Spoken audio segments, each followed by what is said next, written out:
Assalamualaikum warahmatullahi wabarakatuh. Anak-anak, alhamdulillah hari ini kita bertemu di pelajaran IPA lagi. Mudah-mudahan di hari ini kondisi kalian semakin sehat walafiat dan tentunya semakin semangat untuk belajar. Untuk materi hari ini masih materi listrik statis, melanjutkan materi yang sebelumnya. Adapun tujuan pembelajaran hari ini, yang pertama menjelaskan cara membuat benda netral menjadi bermuatan listrik dengan cara induksi dan konduksi. Untuk cara menggosok, sudah Bu Ira jelaskan pada pertemuan sebelumnya. Untuk yang kedua, menghitung besarnya gaya kolom. Yang ketiga, menghitung besarnya medan listrik. Baik anak-anak, Bu Ira ingatkan kembali bahwa cara membuat benda netral menjadi bermuatan listrik itu ada 3 macam cara. Yang pertama menggosok, yang kedua induksi, dan yang ketiga konduksi. Untuk cara menggosok seperti yang sudah Bu Ira jelaskan kemarin, bisa penggaris itu yang awalnya netral digosokkan ke rambut kering, akhirnya penggaris plastik bermuatan listrik negatif, atau bisa juga menggunakan sisir. Jika penggaris atau sisir sudah digosok dengan rambut kering, maka bisa menarik potongan kertas. Untuk yang kedua anak-anak, cara membuat benda netral menjadi bermuatan listrik dengan cara induksi, yaitu cara membuat benda bermuatan listrik dengan mendekatkan benda netral dengan benda yang bermuatan listrik. Pembuatan muatan listrik dengan cara induksi itu membutuhkan alat yang disebut elektroskop. Contohnya, pemisahan muatan listrik pada mistar plastik, mistar itu penggaris ya, yang telah digosok pada kain wol atau rambut kering, kemudian didekatkan pada elektroskop. Jadi ceritanya begini, kita belum tahu penggaris itu bermuatan listrik positif atau negatif. Penggaris plastik itu yang sudah digosok dengan kain wol atau rambut, kita dekatkan dengan elektroskop seperti yang ada pada gambar. Jika elektroskop yang didekatkan itu awalnya elektroskop itu kepalanya bermuatan negatif, kita dekatkan sisir tadi atau penggaris plastik tadi, maka semakin banyak muatan negatif pada daun-daun elektroskop, daun-daun elektroskop tadi akan saling menjauh.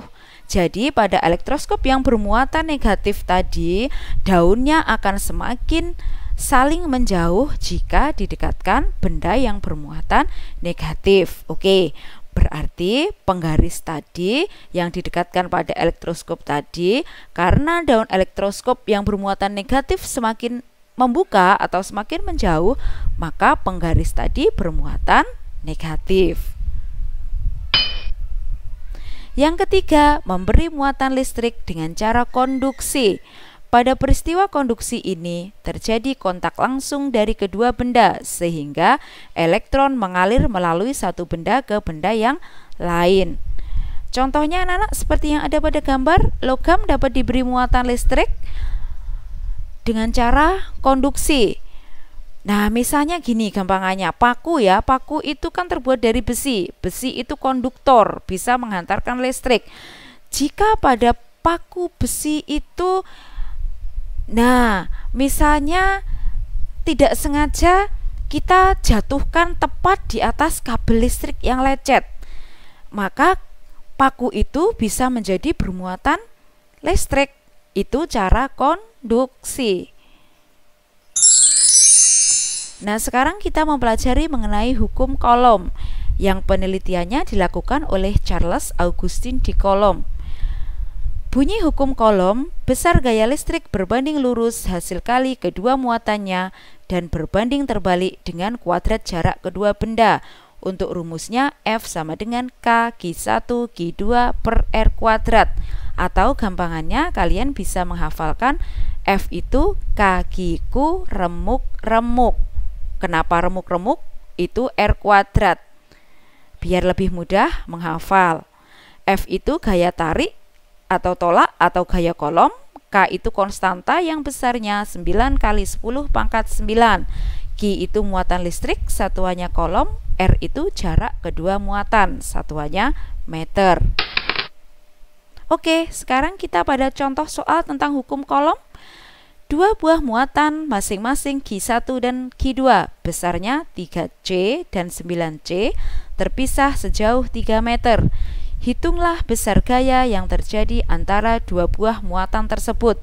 Kita tulis dulu, Q1-nya 3C atau 3 kolom, Q2-nya 9C, R-nya 3 meter, R itu jarak ya, K itu konstanta, kalau dari soal tidak diketahui, itu tetapan, dan nilainya pasti 9 kali 10 pangkat 9 NM pangkat 2 per C pangkat 2. Yang ditanya F atau gaya kolom, kita jawab F itu K Q remuk-remuk. F itu K kali Q1 kali Q2 per R kuadrat. Baik, kita masukkan angkanya sama dengan 9 kali 10 pangkat 9 kali 3 kali 9 per 3 kuadrat. Sama dengan 27 kali 10 pangkat 9 Newton. Oke, sekarang kita sampai pada medan listrik. Medan listrik adalah daerah atau ruang yang masih dipengaruhi oleh gaya listrik. Medan listrik itu ditandai dengan adanya garis gaya listrik yang arahnya meninggalkan muatan positif menuju muatan negatif. Adapun rumus medan listrik itu E sama dengan F dibagi Q. E itu melambangkan kuat medan listrik, satuannya N per C. F itu gaya kolom, satuannya Newton. Sedangkan Q itu melambangkan muatan listrik, satuannya kolom. Untuk contoh soal medan listrik, kalian perhatikan di situ anak-anak. Sebuah benda memiliki muatan listrik besarnya 4 kolom. Jika gaya listrik sebesar 20 N, hitung besar kuat medan listriknya. Kita tulis dulu, diketahui Q sama dengan 4 kolom. F-nya atau gaya listriknya 20 Newton. Ditanya E atau kuat medan listrik. Jawab E sama dengan F dibagi Q. F-nya 20, Q-nya 4. 20 dibagi 4 sama dengan 5 N per C. Demikian tadi anak-anak untuk materi yang Bu Ira sampaikan hari ini. Akan Bu Ira jelaskan kembali melalui WA grup kelas atau WA grup Mapel IPA jika kalian belum paham. Untuk itu silahkan bertanya, Bu Ira tunggu. Sekian dan terima kasih. Wassalamualaikum warahmatullahi wabarakatuh.